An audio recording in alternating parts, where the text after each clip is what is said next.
Exercise को continue करते हैं गाइज, और आज इस लेक्चर के अंदर हम लगाएंगे क्लास 10 मैथमेटिक्स की न्यू एनसीईआरटी का chapter number 12 surface areas and volumes की एक्सरसाइज 12.1 का क्वेश्चन नंबर 8। और देखिए इस क्वेश्चन के अंदर हमें क्या फाइंड करना है, तो एक काम करते हैं, फिगर बनाते हुए इसे सॉल्व करते हैं। देखिए क्या है कि फ्रॉम अ सॉलिड सिलेंडर, तो एक काम करते हैं, पहले सिलेंडर बनाते हैं,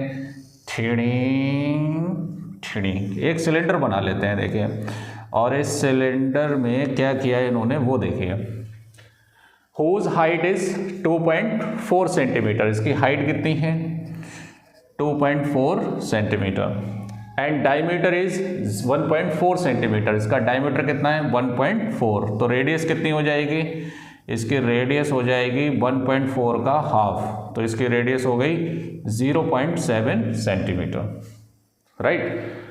उसके आगे उन्होंने बोला है कि a conical cavity of the same height and same diameter is होलोड out. इसमें से इन्होंने क्या किया है, सेम डायमीटर और सेम हाइट का एक कोन इसमें से निकाल कर बाहर फेंक दिया है, राइट। ये किसने कहा कि बाहर फेंक दिया है? ये निकाल के जेब में भी रख सकता है वो। फिलहाल कोनिकल कैविटी बना दी है इसके अंदर।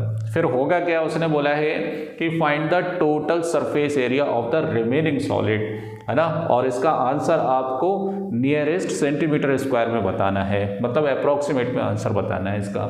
तो देखिए इसके अंदर बचेगा क्या, जरा खुद सोचिए कि अगर सिलेंडर में से आप किसी कोन को बाहर निकालेंगे तो उसके अंदर क्या बचेगा, पूरे सॉलिड में एक तो बेस एरिया बचेगा, नीचे का एरिया, फिर सिलेंडर का कर्व्ड सरफेस एरिया बचेगा, फिर उसके बाद क्या होगा, ऊपर से जो आपने कोन निकाला है तो ऊपर का बेस एरिया तो गायब हो जाएगा, लेकिन कोन निकालने की वजह से सिलेंडर के अंदर एक कोनिकल कैविटी बन जाएगी और उसका हमें क्या करना है, कर्व्ड सरफेस एरिया निकालना पड़ेगा। तो कौन कौन से कर्व्ड सरफेस एरिया इसमें ऐड होंगे, एक तो आपका बेस एरिया, राइट, और सिलेंडर का कर्व्ड सरफेस एरिया, और फिर ये जो कैविटी इसके अंदर बनेगी उसका कर्व्ड सरफेस एरिया। तो अपने को 3 सरफेस एरिया इसमें ऐड करना पड़ेंगे, तब रिमेनिंग सॉलिड का सरफेस एरिया आएगा निकल कर। तो देखिए इसे कैसे सॉल्व करेंगे। सबसे पहले हम लिखेंगे फॉर सिलेंडर, सिलेंडर के डायमेंशंस लिखेंगे कि सिलेंडर में रेडियस कितनी है, इसकी रेडियस है 0.7 सेंटीमीटर,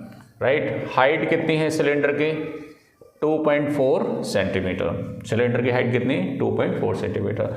अब हम लिखेंगे फॉर कोन, कोन के लिए रेडियस कितनी है, सेम रहेगी, क्योंकि बेस दोनों का क्या है सेम है, तो रेडियस भी सेम रहेगी।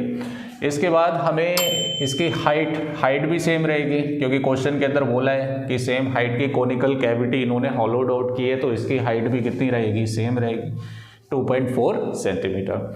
लेकिन कट सरफेस एरिया के लिए पहले अपने को स्लैंट हाइट निकालना पड़ेगी, और स्लैंट हाइट क्या होती है कोन की, L = h² + r²। तो बताइए भाई क्या होगा, ये h की वैल्यू 2.4 रखेंगे और r की वैल्यू 0.7।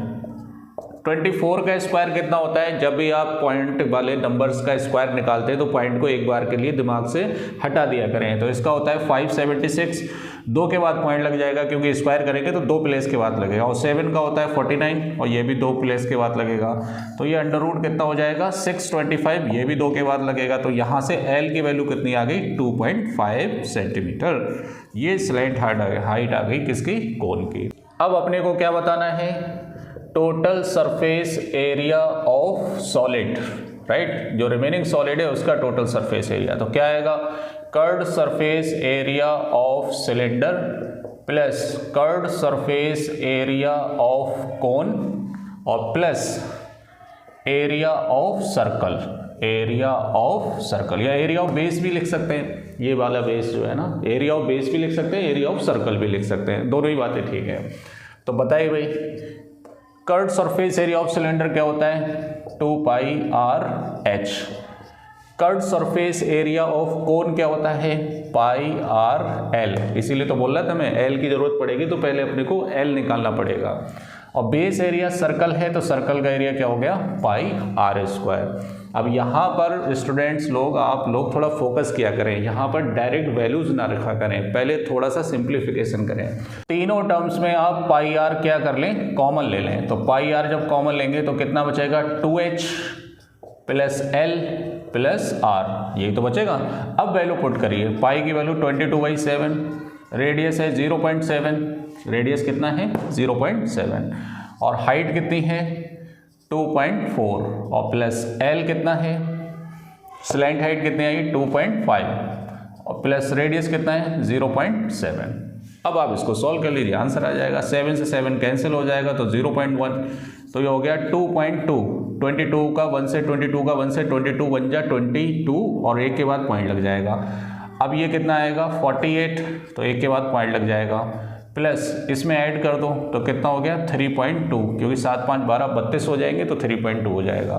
तो ये हो गया 2.2 इंटू ये हो जाएगा 8, कितना हो जाएगा 8.0, कैसे 8 और 2 10, 4 और 3 7, और 1 8, 8 हो जाएगा। तो ये कितना हो गया 2.2 इंटू 8, तो 8 दूनी 16, 8 दूनी 16 और 1 17 सेंटीमीटर स्क्वायर।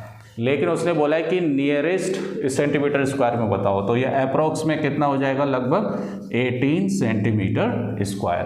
तो ये इसका करेक्ट आंसर हो गया, राइट। तो अगर आपको ये वीडियो पसंद आया हो तो चैनल को सब्सक्राइब करें, वीडियो को लाइक करें, बेल आइकन को जरूर दबाएं आगे के क्वेश्चंस के नोटिफिकेशन के लिए। Thank you.